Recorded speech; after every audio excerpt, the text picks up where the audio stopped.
So we're going to be talking about Wickard v. Filborn in 1942.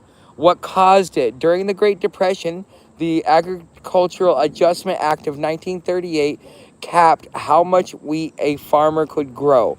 To prop up prices, Roscoe Filburn, an Ohio farmer, grew about 240 bushels over his quota, not to sell, but to feed his own animals.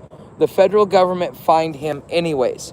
Okay, you gotta really think about what was going on during that time as well.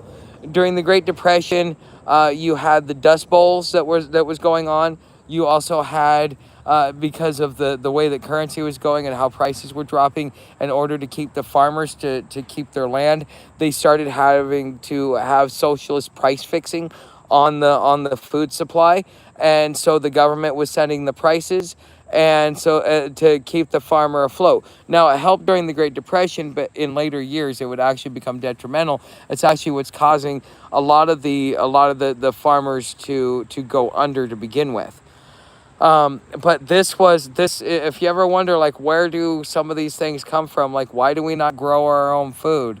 Why do we, why are we not attached to the land? Why is this stuff happening? Well, there is judicial precedence. Okay, so what the ruling was, it was for 317 U.S. 111 in 1942. Unanimous.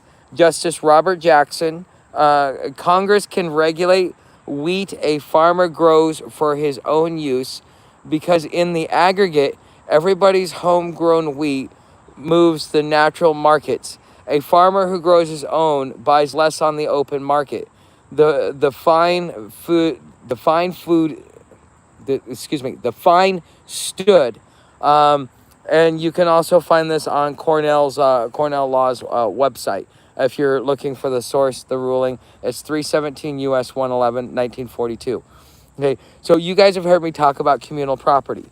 This is modern judicial precedent throughout the years that has and will be cited overall, as far as how much government can reach and tell you what can happen. Okay, because this became the foundation of sweeping federal power for the next 50 years.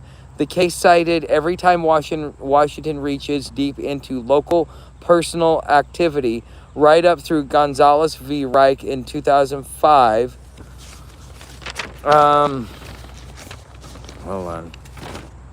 I hate the fact that I don't have my homegrown marijuana. It established that your private self-sustaining act can be federally regulated based on its effects in the mass. So basically, the thing about being an American, the thing that makes America is the fact that we are an individualistic society. This has been something that has been fought between the East and the West. The East is more of a collective style society. What one does affects the many. We as a Western-based society, as an American society, as a European society, we are more of an individualistic society. You go up on your own, you get your own, you take your friends and family with you, of course, but you're not technically obligated, because you excel individually based upon your merits, which therefore increases competition. Versus a collective society where a competition is decreased, because when you do more work, that means everybody else has to do more work as well. That's why unions suck, is because unions are collectivists. In this case right here, becomes a way to push us towards collectivism.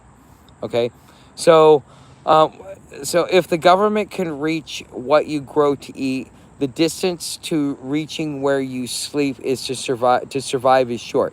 Grants Pass leans on the same aggregate logic. Your individual act judged by its effect in the mass. Okay, and I want you guys to remember this, because this is what is being cited.